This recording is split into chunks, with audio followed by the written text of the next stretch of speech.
हरे कृष्णा राधे राधे। दोस्तों, आप सभी का मेरे इस YouTube चैनल में हार्दिक स्वागत है। हिंदू धर्म में एकादशी व्रत का सबसे ज्यादा खास महत्व माना जाता है और उससे भी ज्यादा खास महत्व वैशाख महीने का माना जाता है। वैशाख महीने में पड़ने वाली एकादशी को वरुथनी एकादशी के नाम से जाना जाता है। वरुथनी एकादशी के दिन पवित्र नदियों में स्नान करना, श्री हरि जी की विष्णु जी की उपासना करना बेहद ही शुभ फलदायी माना जाता है। इस दिन एकादशी का व्रत करने से व्यक्ति के सारे पाप धुल जाते हैं, सभी दुख दरिद्रता मिट जाती है। और कहते हैं कि जो भी लोग विरूथनी एकादशी का व्रत करते हैं उन्हें कन्यादान के बराबर फल की प्राप्ति होती है। और इस व्रत के महात्म का अगर कोई पाठ करता है तो उसे 1 सहस्त्र यानी कि 1000 गोदान करने की पुण्य की प्राप्ति भी होती है। वैशाख का महीना भगवान श्री हरि जी को अत्यंत ही प्रिय है। इस मास में सुबह उदय यानी कि सूर्योदय से पहले स्नान करना, जप तप पूजा पाठ करना बेहद ही शुभ फलदायी माना जाता है। तो दोस्तों, आज की इस वीडियो में हम जानेंगे कि वृश्चिक एकादशी कब पड़ रही है, पूजा का शुभ मुहूर्त क्या रहेगा, पारण का समय क्या रहेगा। और आज की इस वीडियो में मैं आपको एकादशी व्रत की पूजा विधि और इसके नियमों के बारे में बताने जा रही हूँ। तो चलिए वीडियो शुरू करते हैं। सबसे पहले जान लेते हैं एकादशी तिथि कब से प्रारंभ हो रही है। वैशाख मास के कृष्ण पक्ष की एकादशी तिथि 3 मई 2024 को दिन शुक्रवार को रात्रि 11:24 पर प्रारंभ हो रही है और इस तिथि का समापन 4 मई दिन शनिवार को रात्रि 8:38 पर होगा। तो ऐसे में उदय तिथि के हिसाब से एकादशी का जो व्रत है वह 4 मई को रखा जाएगा, जो कि दिन शनिवार पड़ रहा है। अब पूजा का मुहूर्त का समय जान लेते हैं। पूजा का मुहूर्त का समय रहेगा 4 मई को सुबह प्रातःकाल 7:18 से लेकर सुबह के ही 8:58 तक रहेगा। इस दौरान पूजा उपासना करनी बेहद ही शुभ फलदायी मानी जाती है। आइए दोस्तों, अब हम जान लेते हैं एकादशी व्रत की पूजा विधि क्या रहेगी और उसके नियमों के बारे में। देखिए दोस्तों, एकादशी का जो व्रत होता है वह 3 दिनों तक चलता है। दशमी तिथि से लेकर द्वादशी तिथि तक चलता है और जिसमें कि ये सबसे कठिन व्रतों में से एक यह व्रत माना जाता है, क्योंकि इसके जो नियम है वह दशमी तिथि से ही लगने शुरू हो जाते हैं। दशमी तिथि को ही दिन मांस, लहसुन, प्याज, मदिरा इन सभी चीजों का, मसूर की दाल का निषेध किया जाता है। और दशमी तिथि के दिन ही आप अपने बालों को धो लेना चाहिए आपको, और पूरे घर की साफ सफाई कर लेनी चाहिए। और दशमी तिथि से ही ब्रह्मचर्य का पालन परम कर देना चाहिए। और दशमी तिथि को सूर्यास्त से पहले ही आपको भोजन कर लेना चाहिए और रात के समय में आपको जमीन पर शयन करना चाहिए। और दशमी तिथि के दिन ही आप दातुन कर सकते हैं, क्योंकि एकादशी के दिन दातुन का सेवन भी नहीं किया जाता। अब हम जान लेते हैं कि एकादशी के दिन की दिनचर्या क्या रहेगी। देखिए, एकादशी के दिन सुबह आपको ब्रह्म मुहूर्त में जल्दी उठना चाहिए। अगर सूर्योदय से पूर्व उठ सके तो सबसे ज्यादा उत्तम माना जाता है।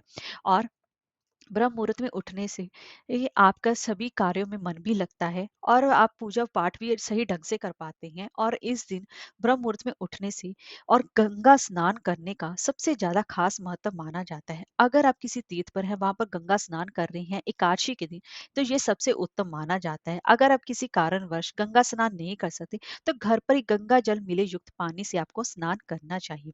इस दिन आपको दातुन नहीं करनी है। अगर आप मतलब ये सब चीजें आपको नहीं करनी है, आपको अपने कंठ गला साफ करना है, तो आप इसके लिए अपने नींबू जामुन या आम के पत्ते लेकर चबा सकते हैं।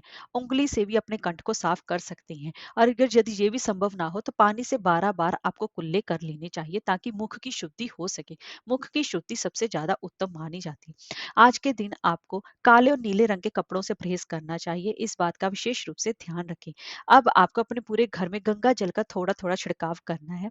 उसके बाद आपको अपने पूजा घर में आना है, तो वहां पर आपको एक लकड़ी के पाटे पर पीले रंग का वस्त्र बिछाकर भगवान विष्णु जी की प्रतिमा या फिर मूर्ति को स्थापित करना है। आप उसके अभाव में लड्डू गोपाल जी को भी स्थापित कर सकते हैं। अब आप उनका पंचामृत से आप उनका अभिषेक करें, उनको पीले रंग के वस्त्र धारण कराएं। अब आप उनको पीले रंग का यानी कि उनको तिलक लगाएं, चंदन का तिलक, पीले चंदन का तिलक लगाएं तो अति उत्तम माना जाता है। उनका अच्छे से श्रृंगार करें। अब भगवान विष्णु जी के सामने एक अखंड देसी घी का दीपक जलाएं।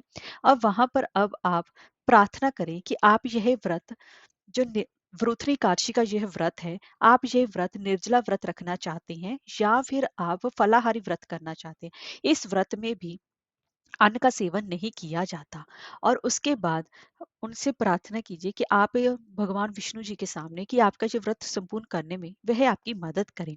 और उसके बाद भगवान विष्णु जी को पीले रंग के फूल और उनको नैवेद्य में षोडश उपचार से उनके 16 विधियों से उनकी पूजा उपासना करें। और उनको पीले रंग के फूल, फल उनको अर्पण करें और पीले रंग की मिठाई का उनको भोग लगाएं। और उसमें तुलसी दल डालना ना भूलें। भगवान विष्णु जी को तुलसी अत्यंत ही प्रिय है। लेकिन एक बात का विशेष रूप से ध्यान रखें कि तुलसी का जो स्पर्श है और तुलसी में जो जल है वो एकादशी के दिन नहीं दिया जाता। इस बात का विशेष रूप से ध्यान रखें। आप उनको अर्पण कर सकती हैं, लेकिन आप तुलसी आज के दिन एकादशी के दिन आप ग्रहण भी नहीं कर सकते अगर आपने व्रत रखा है। और एकादशी के दिन अपने घर घर में आपको चावल और चावल से बनी हुई चीज़ों का इस्तेमाल नहीं करना चाहिए। चाहे आपने व्रत रखा है, चाहे नहीं भी रखा, इस बात का विशेष रूप से ध्यान रखें। और पूरा दिन भगवान विष्णु जी के मंत्र ओम नमो भगवते वासुदेवाय का जाप करते रहें। और आज के दिन आपके घर में लड़ाई झगड़ा क्लेश नहीं होना चाहिए। आज के दिन आप अपने घर में ना ही तो कपड़े धोने चाहिए, ना ही आपको घर की साफ-सफाई करनी चाहिए, क्योंकि चींटी आदि सूक्ष्म जीवों की मृत्यु का भय बना रहता है। इस दिन बाल भी नहीं कटवाना चाहिए। और आज के दिन ज़्यादा से ज़्यादा श्री प्रभु हरि श्री का नाम ही स्मरण करना चाहिए, अधिक नहीं बोलना चाहिए। अधिक बोलने से मुख से ना निकलने वाले शब्द भी निकल जाते हैं। इस बात का विशेष रूप से ध्यान रखें। और एकादशी के दिन आपको केला, आम, अंगूर, बादाम, पिस्ता जिसने व्रत रखा है वह इन फलों का सेवन कर सकते हैं और दूध पी सकते हैं, चाय पी सकते हैं।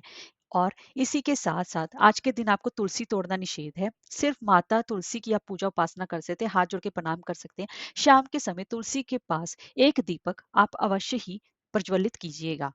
और रात्रि जागरण का एकादशी व्रत में सबसे ज्यादा खास महत्व माना जाता है। अपनी समर्था के अनुसार एकादशी व्रत में रात्रि जागरण अवश्य ही करें। और अगले दिन जो द्वादशी तिथि आती है उसमें व्रत का पारण किया जाता है। सबसे पहले जान लेते हैं व्रत का पारण का समय क्या रहेगा। व्रत के पारण का समय यानी कि व्रत खोलने का समय रहेगा 5 मई को 5:51 सुबह से लेकर सुबह के ही 8:28 तक रहेगा। उस दौरान आपको एकादशी व्रत का पारण कर लेना चाहिए।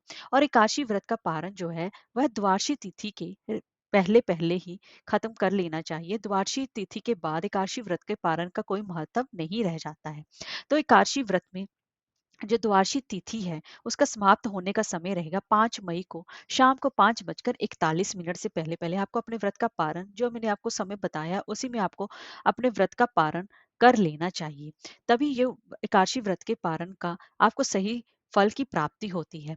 और एकादशी व्रत के पारण के लिए आपको सुबह ब्रह्म मुहूर्त में जल्दी उठना चाहिए और नहा धोकर साफ सुथरे वस्त्र पहनकर आपको भगवान श्री हरि जी की पूजा उपासना करनी चाहिए और उनको भोग लगाना चाहिए। उसी भोग स्वरूप से आप अपने व्रत का पारण कर सकते हैं। आप चाहे तो तुलसी पत्तर से ही अपने व्रत का पारण कर सकते हैं और चाहे तो आप एकादशी पर आप चावल खाने का निषेध माना जाता है, पर अगर द्वादशी पर चावल खाना बेहद ही शुभ माना जाता है। कोई मीठी चीज से ही आपको अपने व्रत का पारण करना चाहिए।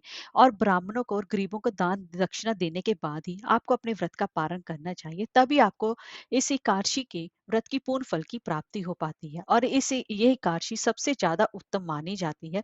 इसीलिए इस दिन इस एकादशी का व्रत आप अपनी समर्था के हिसाब से अवश्य ही रखिएगा। हरे कृष्णा, राधे राधे।